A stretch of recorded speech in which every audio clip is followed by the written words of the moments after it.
Last time I was up here, I made a horrible rookie mistake. I know better.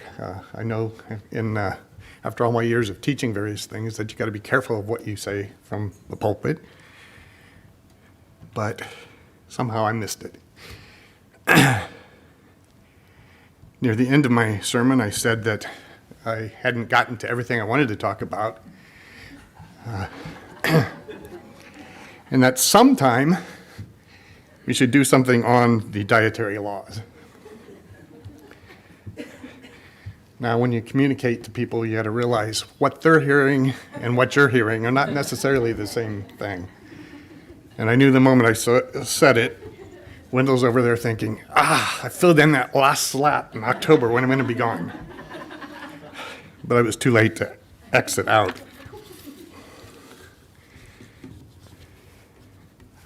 So here I am. That's about the voice with which I would have responded to Wendell.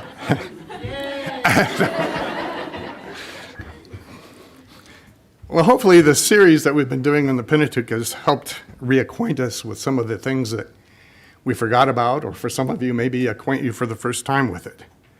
As I mentioned before, we just don't spend a lot of time meditating on obscure Old Testament passages, and among the list of things we avoid are often sections of the Pentateuch. We like stories. We're not so much good on law. We also tend, even in our own studies, to pull small segments of Scripture out that provide us with comfort or maybe some sense direction. But to spend time looking at the place of the law, it seems so foreign to our modern sensibilities. And we suffer from what C.S. Lewis has called chronological snobbery. This old stuff can't possibly be relevant to us. The Bible certainly talks throughout its breadth of the number of times and ways that God is building a royal priesthood in Israel. It calls Israel his treasured nation. The Old King James translates the phrase, a peculiar people. But when we look at the laws of the Pentateuch, we certainly think they were to be a peculiar people, but not perhaps in the sense that was intended as a special people, but we think of it as weird, strange. And so we have a more pejorative sense of that. And we do see a lot of this as strange stuff. In good sections, sometimes we think it's a little quaint and old-fashioned, but other times we often think of it as just bizarre or demanding or cruel, and above all, irrelevant. After all, we're not under the law, but under grace. So why do we need to bother with this? And especially the dietary laws fits into that category. Clearly in the New Testament, these are abrogated for the believer. They're no longer in force. But that doesn't mean we need to discard them. There's still lessons to be learned. Remember, all Scripture is God-breathed and useful for teaching, rebuking, correcting, and training in righteousness. And Romans 15:4 says, everything that was written in the past was written to teach us. So, we've got to ask, what have you been taught in your personal study of the Pentateuch? How much have we been taught by it? Or have we just not bothered at all because it fits into all those categories I just mentioned? But clearly there are lessons even here to be learned, but the question is, what are they? And today we're talking about these dietary laws, and the primary text is Leviticus 11 and Deuteronomy 14, which is sort of summarizes what's in Leviticus 11. And part of the problem of dealing with something like the dietary laws is just reading one of those passages. It takes up about half the sermon time. But we're going to do it anyway. So I suggest if you have a scripture or a phone with a Bible on it, pull up Leviticus 11 and follow along, because you're going to hear my words as monotonous after the first two sentences probably. And I do want you to pay attention to the content here.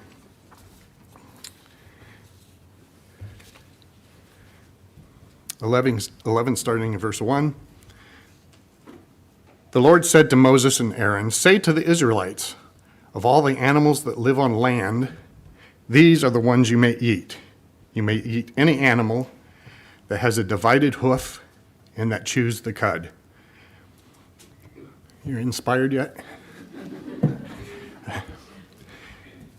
There are some that only chew the cud or have a divided hoof, but you may not eat them.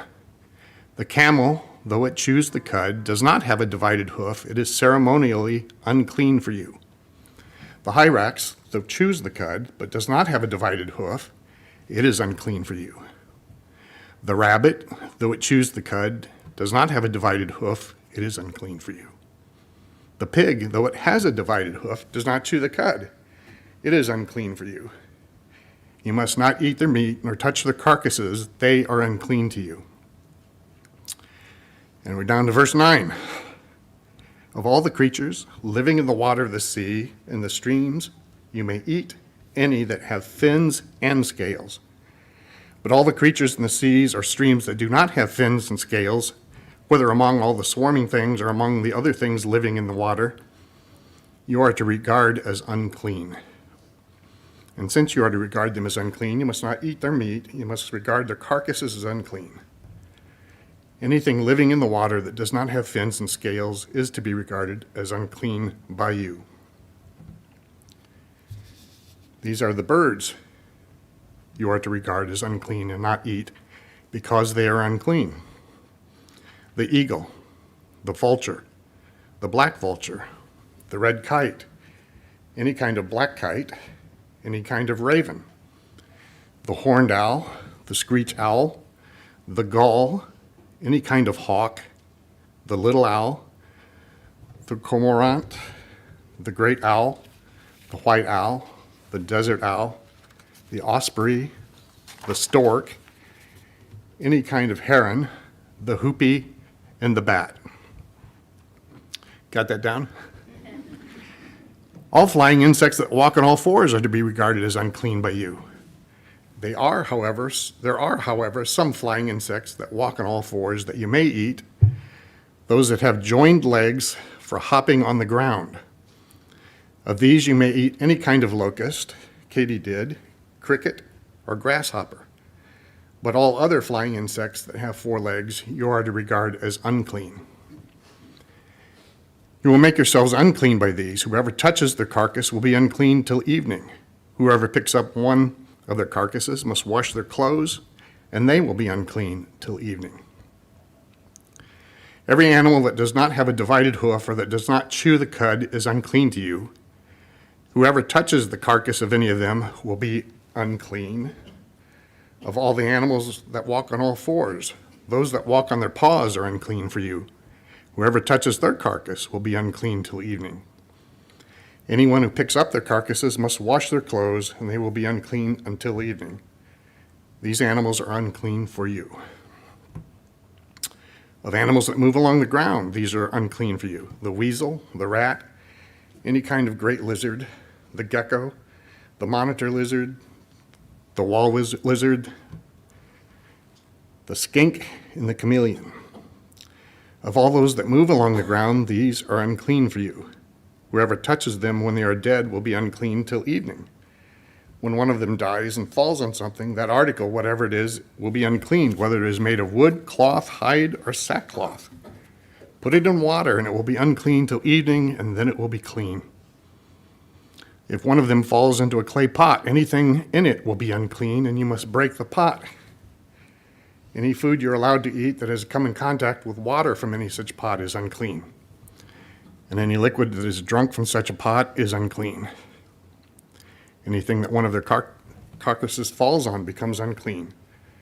An oven or cooking pot must be broken up. They are unclean, and you are to regard them as unclean.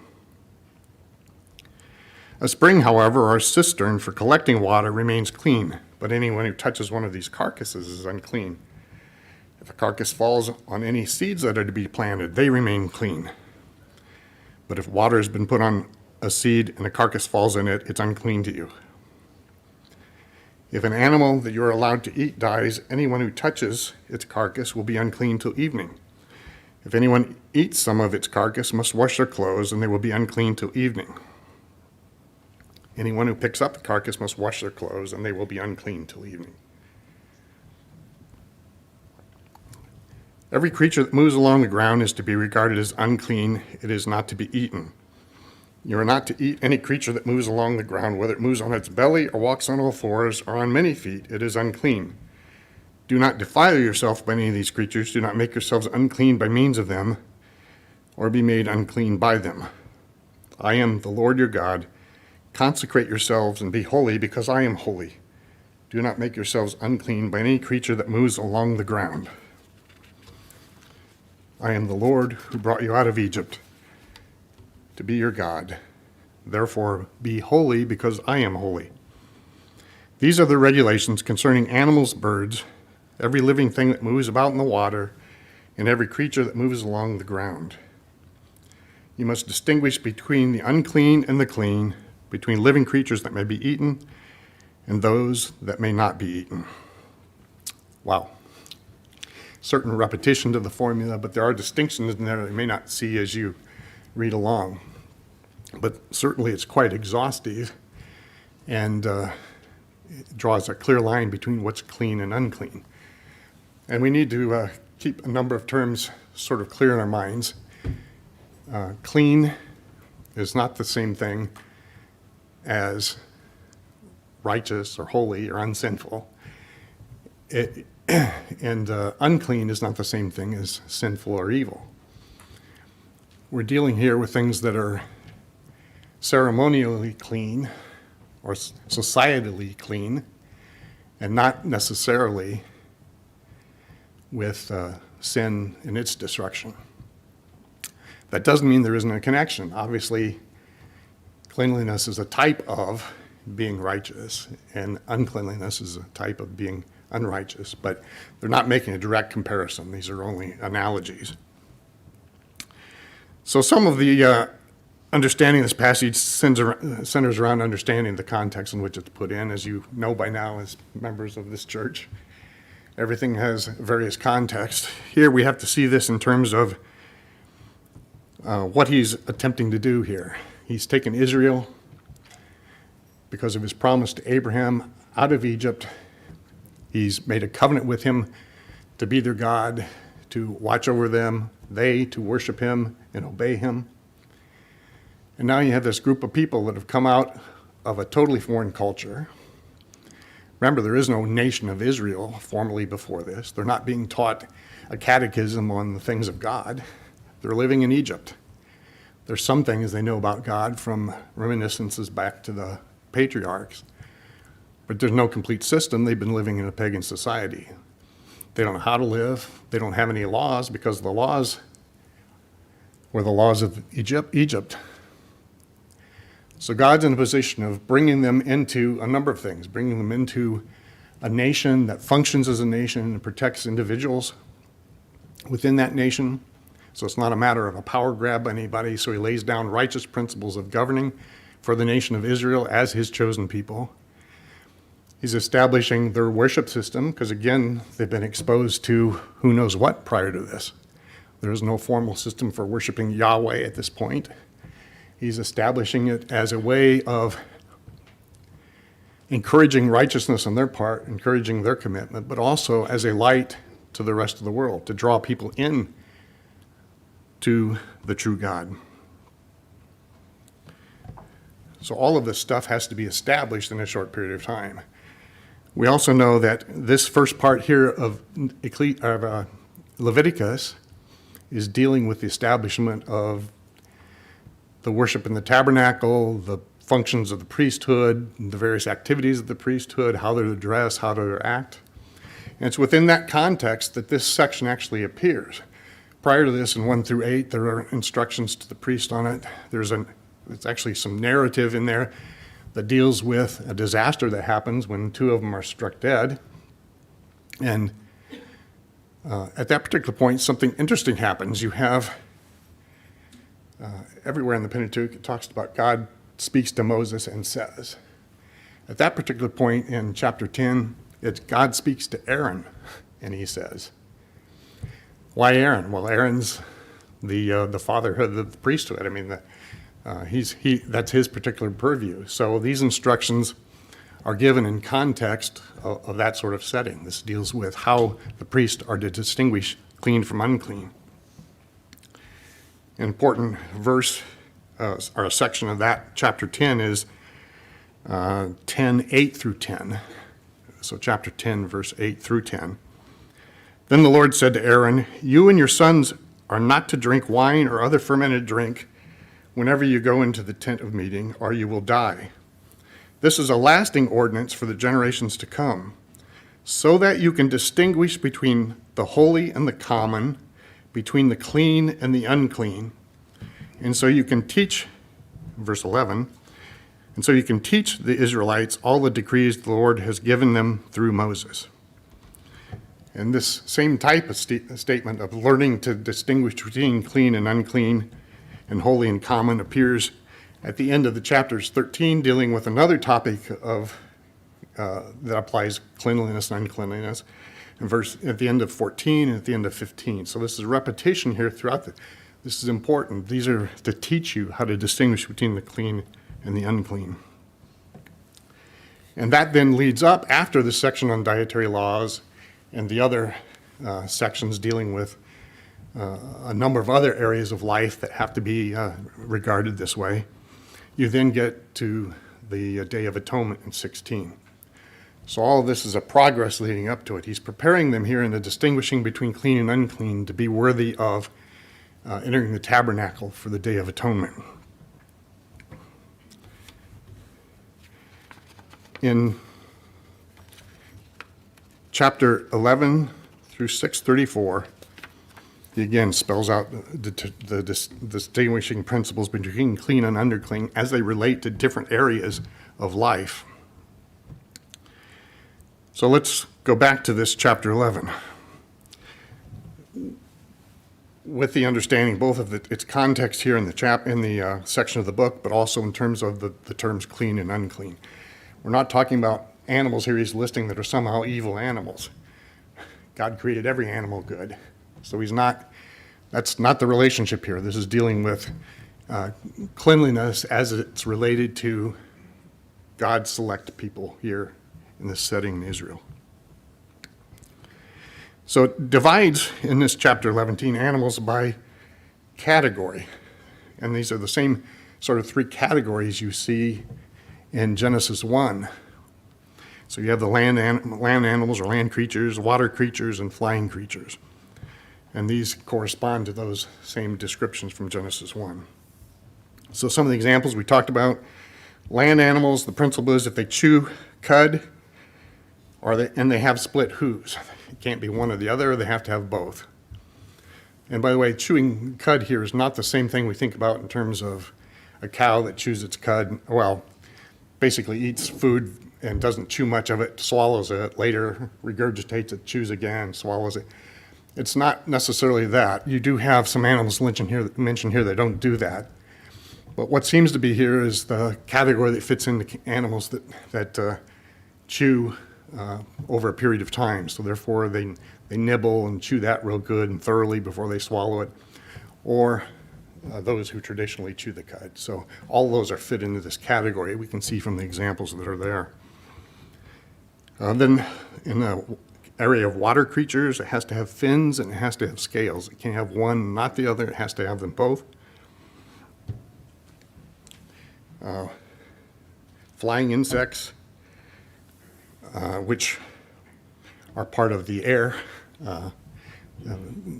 occupiers of the air. They may be eaten, but hopping, or may not be eaten, but hopping, sorry, I missed my spot in the note here. Flying insects may not be eaten, but hopping can.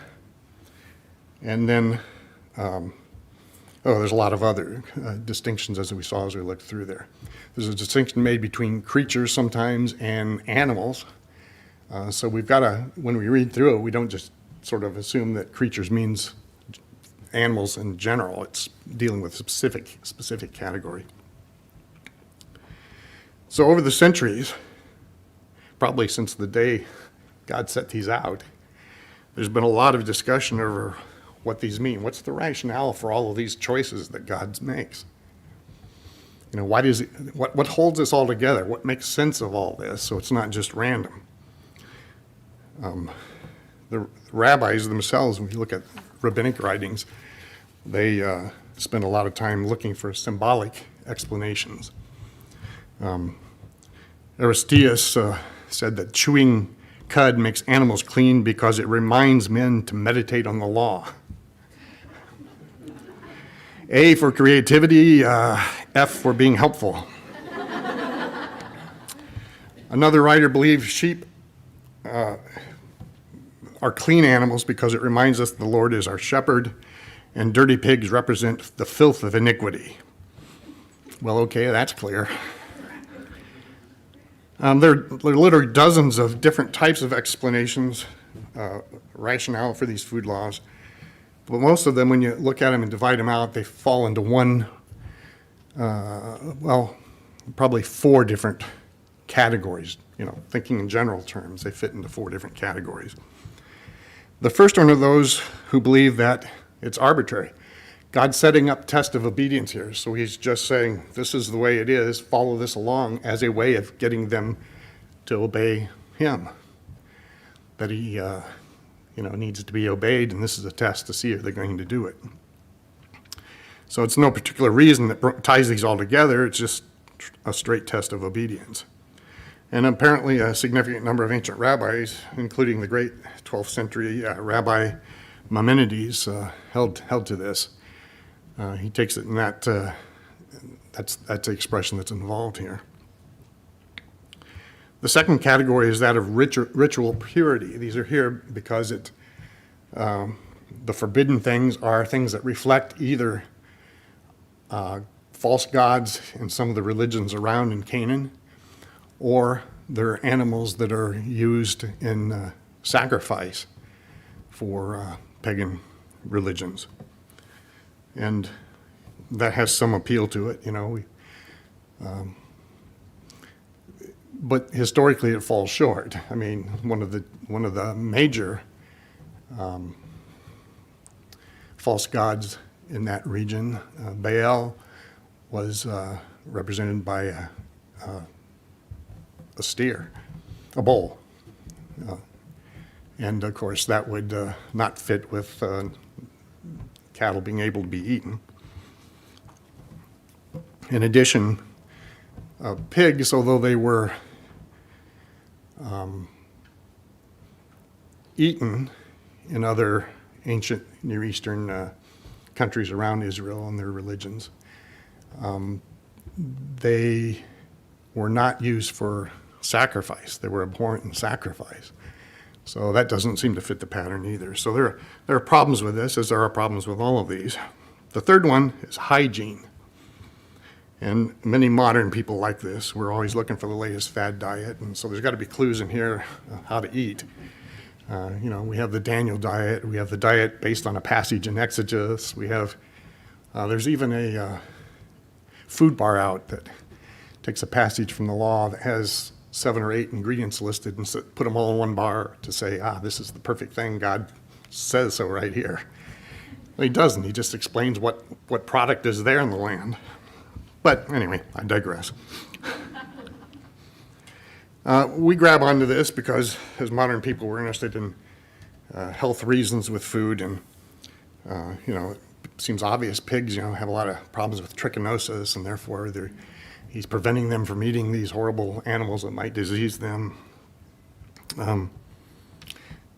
It brings all sorts of questions to mind. I mean, certainly it's not a reason given in Scripture.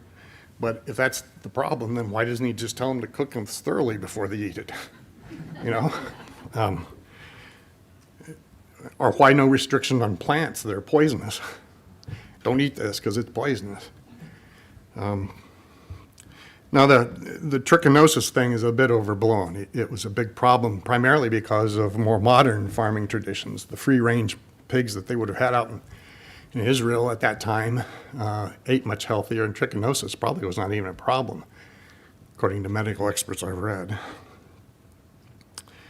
But the big one is, why does Jesus then in one fell swoop saying, it's okay to eat these? Suddenly it becomes I mean, if that's the reason trichinosis is still around today, then we got problems, I suppose. And the fourth category of interpretation, the attempt to find a unifying factor, is that they illustrate other things. And of course, we know that that's true to some extent, because even the concept of clean and unclean is a symbolic thing. But this suggests that the examples provide a picture of something else. Sort of think of Aristeas in his chewing the cud, representing the need to meditate on the law, that sort of thing. The great intertestament Jewish teacher Philo said that clean animals represent the virtues of discrimination, because are in chewing of cud is the meditation, and the cleave of the hoof is discernment.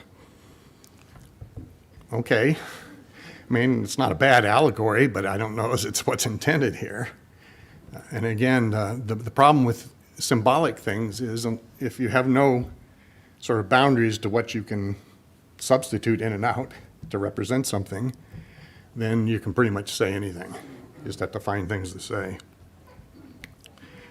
But another category that's in this line is, and there's a whole line of people that held this as well, is they believe that a lot of these selections have to do with blood and death. And so, for example, the birds of prey are generally eliminated because they would be eating already dead things, and therefore the blood that they have would be contaminated by the blood of something dead, which, of course, you're not allowed to touch carcasses before you go into the temple. There's some interesting observation there, but again, I don't think that necessarily is the sort of universal principle that's going to tie it all in. Most interesting is one that came from 1960s or 70s, somewhere in there. A socioanthropologist by the name of Mary Douglas. I think she's a Jewish gal.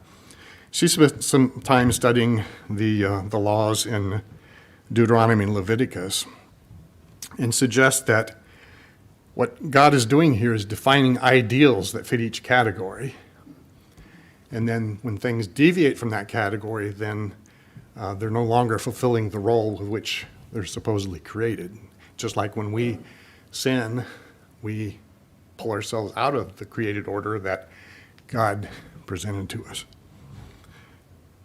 And as she points out to other delineation laws, for example, in the law, don't mix crops in the same field, don't combine two materials into one garment, don't intermarry with the pagan cultures around you. And in her mind, these dietary laws are, each category of creature has its own sphere of motivation, and each creature in that, in order to be clean, has to fit that qualification. There's a lot to be commended on this. I don't know if when you actually look at every detail that they all fit in that category.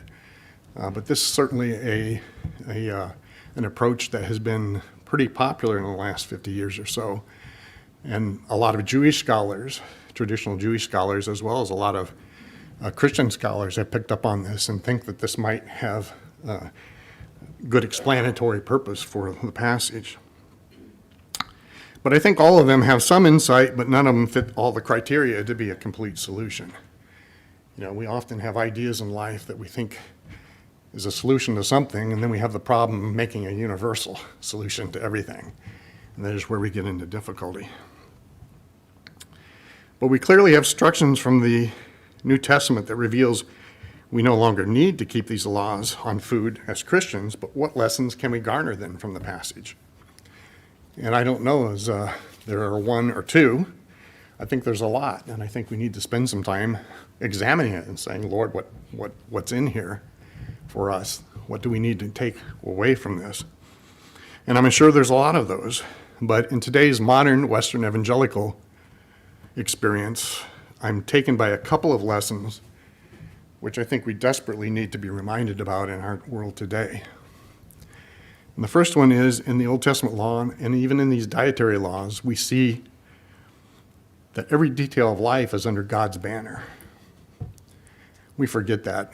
You know, we have our religious time, our spiritual time, and then we have the rest of life where we go out and act like everybody else. And we fail to see that every area of life is to come under the lordship of Christ. Do all things to the glory of God. Everything is ultimately his. And we're used to compartmentalizing, religion's something we do, for an hour and a half on Sunday mornings. And when we, scratch our eyebrows at lunch or supper time when we're eating out and say a brief prayer and 2 words. But is that it? How much do we live life consciously aware of the lordship of Christ at that moment in time? How much does our interaction with other people center around knowledge that they're created in the image of God and therefore aren't better or worse than you? We're on the same playing field. We're all sinners that are in need of redemption. And therefore I need to treat people with respect because they are created in the image of God. And if I have respect for God, I have to have respect for his image.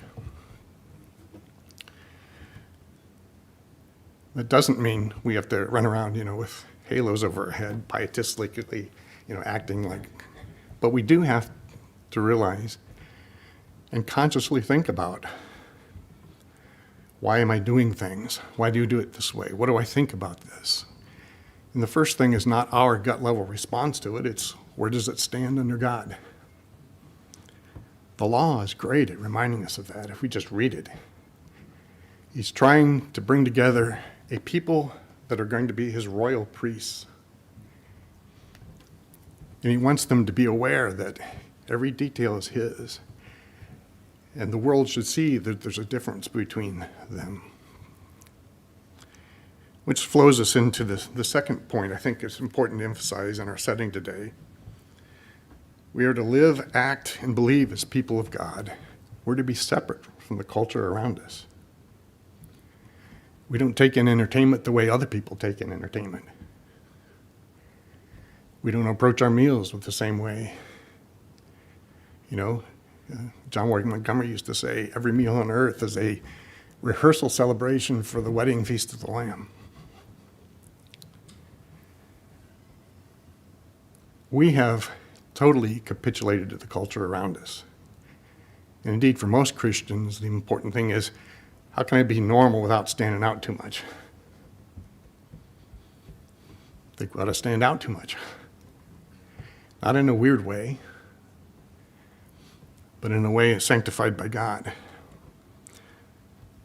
Just as the law demonstrated to other people Israel's selection as the people of God, as an attempt to draw the nations to the true God, we are in a similar boat. The New Testament describes the church as a royal priesthood. It commands us to bring others to God. And the thing we often don't think about, the Greek word for servant is primarily not servant, it's slave. Slavery is a highly motivated term. Therefore, we avoid using it in most places in life. But our call as Christians is to be slaves of God. And again, that's something that takes up your whole life. It's not something that's just a few moments here, a few moments there, and the rest of the life we live, think, act, breathe like the pagan around us. Because we want to blend in with the pagan around us. The reason for these separation laws is not to blend in with the pagans around us. And that's our calling as Christians as well. Something to consider.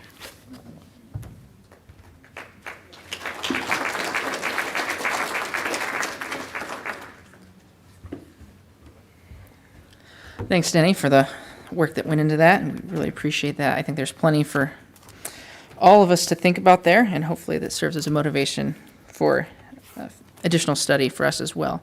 I think particularly for us, the two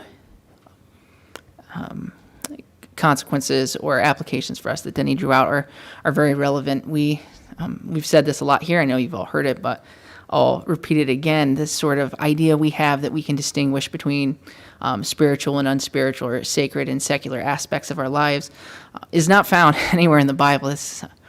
If it comes from anywhere, as far as we can tell. It's most nearly Greek philosophy, and that's not something around which we should be ordering our lives necessarily. So I think there's plenty of room for reflection there for us. But I'm going to close us this morning with a couple verses from 1 Peter 2. Peter writes, speaking, of course, to the church in the New Testament, "But you are a chosen people, a royal priesthood, a holy nation, God's special possession, that you may declare the praises of him who called you out of darkness into his wonderful light. Once you were not a people, but now you are the people of God. Once you had not received mercy, but now you have received mercy." You're dismissed.